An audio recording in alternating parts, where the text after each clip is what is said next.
Greetings once again, friends, and live from Retro Central. My name is Peter, and this is Consolation. As always, I thank you all very much for taking the time to check out my work, and I hope that you'll enjoy this week's episode. I'm wearing the Konami coat on my shirt. I talk about spread guns up on the whiteboard. And yes, Contra for the NES is playing on the GX TV. This is all about Contra this week. Thanks very much to the team at the Video Game Years series for inspiring this week's episode. If you missed their most recent video, which premiered today, it talks a little bit about the year 1988, and that is the year that Contra for the NES made its debut. Now, Contra for me has some very specific signpost memories in my life, and it's one of my favorite games, not only in my library, but also of all time.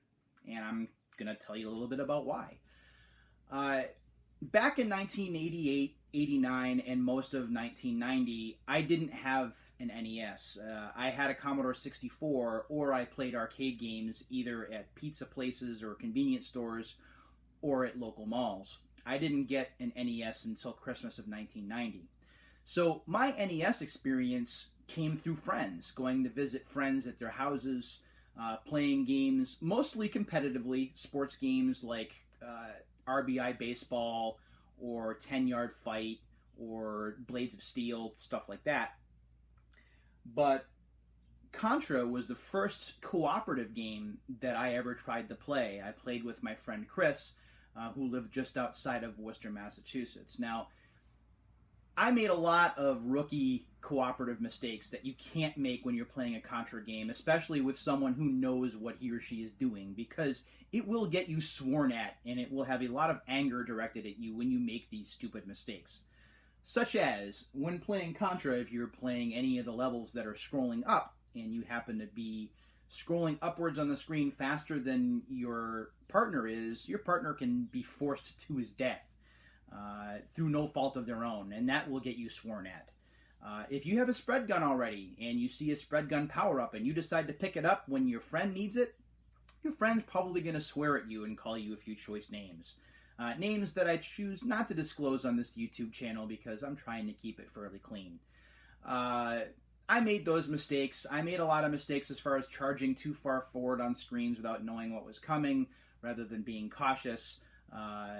Made mistakes with pattern recognition where I would lose a lot of lives. Just dumb stuff like that that made things more difficult for Chris. But through that tough yet really enjoyable experience, it was a game that would forever be sealed in my mind as something that would be forever fun. And it still is. 27 years later, I can pick up the controller. I mean, I won't do it now, but I could pick up the controller and I could play Contra on my own. Yes, I need the 30 lives code, I'm a wuss, but I can enjoy just a simple playthrough of the game, almost a turning the mind off, letting the unconscious part of your brain go, where you know where everything is, you know how the bosses function, you just run through it just to run through it, just because it's fun to do. The graphics hold up really well, as you can still see. The music is iconic, you hear remixes of this music all the time. And the game is one of my favorites for the NES and one of my favorites of all time.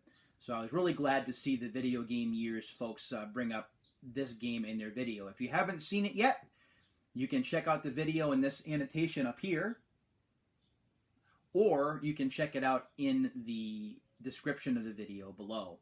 So that's Contra for the NES, one of my favorite games. But of course, Contra only got started with this first game. Now, I'm fortunate enough, before I move on to the next, to have the game complete in box with the box here and the manual, thanks to a relative who made a really cool trade, happened to have an extra, and this is something that I will have until the day I'm dead. Whoever winds up getting this game after I pass will be a lucky son of a gun, but this is one of my favorite things in my collection, and I have a lot of stuff, so it's really cool to have this. Almost as cool, and certainly no less important because of its nostalgia value, is Super C. Super C is one of the first games that I ever owned for my NES when I got it for Christmas in 1990. In fact, it was one of the 3 games that came with the gift when I got it. The other games were Jeopardy 25th Anniversary Edition, which I still play pretty frequently to this day. I know, makes me a nerd, whatever. Also, Super Mario Bros. 3, which is only one of the best games ever made. So, having those 3 games to start with, along with Super Mario Bros. Duck Hunt, which came with the system, was awesome. Such a great start, and I was glad to have it. Now, Super C, I found to be tough because I was playing the game by myself. I wasn't playing with friends at first. And the Konami code doesn't work. There is a separate code to get you 10 lives instead of 30, so the game challenges you right out of the gate. Still no less fun to play. The music is not quite as iconic, but still sounds maybe a little bit better. I like the new enemies in the game, and the game is also one of my favorites. So that's Super C. If you don't have it for your library, try and pick it up. This is a little bit cheaper than Contra. Contra, especially complete in box, you're probably going to need a mortgage payment because it's stupid expensive. And yes, I'm being hyperbolic. But the fun didn't stop there either, did it? Next came Contra 3, The Alien Wars for the SNES, which I got at launch. And this game just blew my mind because we moved from 8-bit to 16-bit, and Konami knew what they were doing with Mode 7 capabilities in the SNES. So, huge boss enemies and a lot of rotation and scaling, especially in some of the top-down levels where you can use the triggers to rotate the screen left and right. That tended to make some people sick. I thought that was a really cool thing. Also in Contra 3, if you haven't done the bit where you hang on to one of the bars and you kind of showcase both of your weapons, almost Charlie's Angel style, if you haven't done that, you haven't lived. I always do that during the first stage of the game, just before. Those of you who have played the game know what I'm talking about, when this big bomber comes in, flying at you from the background, and you're hanging onto a bar. I just showcase both weapons, and it's super cool. This game is tough as nails, though, especially if you want to get the good ending in the game. Something I have never done, and that's almost 20 years later. 25 years later. Who hell am I kidding? So, Contra 3, still an amazing game, an example of Konami's dominance on the Super Nintendo Entertainment System, and one that I think is a must-own. There are other Contra games that I don't have in my library. The Game Boy games, like Operation C, for example, and the Alien Wars, both are solid. Also, I think it's still available in the Wii Shop if you get Contra Rebirth. I've heard that's very good. I actually owned it when I had my Wii years ago, and it was a solid purchase. And of course, there's Contra Hardcore for the Genesis, which is just Contra insanity. There are a couple of other Contra games that I wanted to bring up that I do have in my library that I can talk about a little bit. This is Contra Shattered Soldier, which feels like an expansion of Contra 3 The Alien Wars, except it's a bit more difficult. Some of the play controls are changed and not for the better. And there are weird stat tracking things like hit rates, which just don't do a lot for me. Still, it looks pretty good. It sounds good, not quite as iconic as the older games, but still fun to play, and a relatively cheap find if you can grab it for your PS2.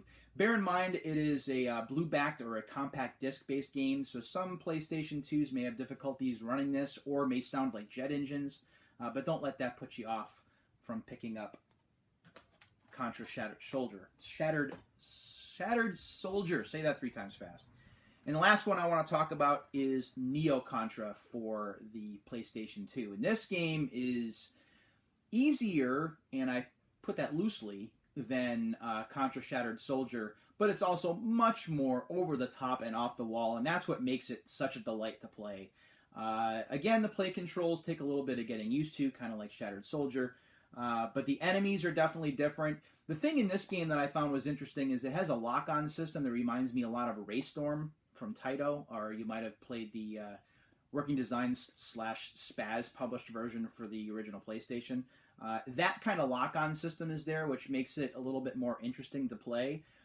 But the story is just insane, makes no sense. The characters are completely overacted on purpose, and the game is wall-to-wall action, and I highly recommend it. I think that this is available via PlayStation 2 Classics for the PS3, if you can still grab that. I think Shattered Soldier might be too, although you'd have to correct me on that. I'm not sure off the top of my head. So those are the Contra games. Some of my favorites. One of my favorite series of games, right up there with Castlevania.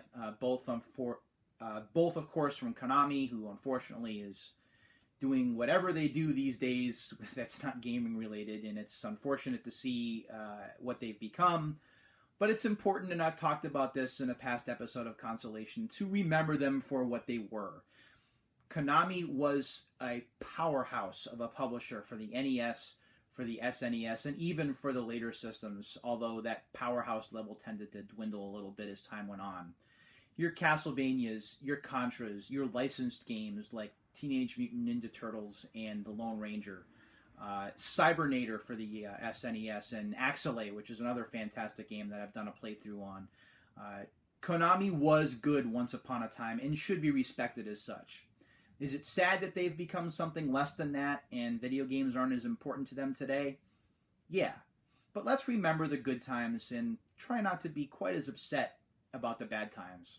Because after all, you can just boot up Contra and take your anger out on enemies that way.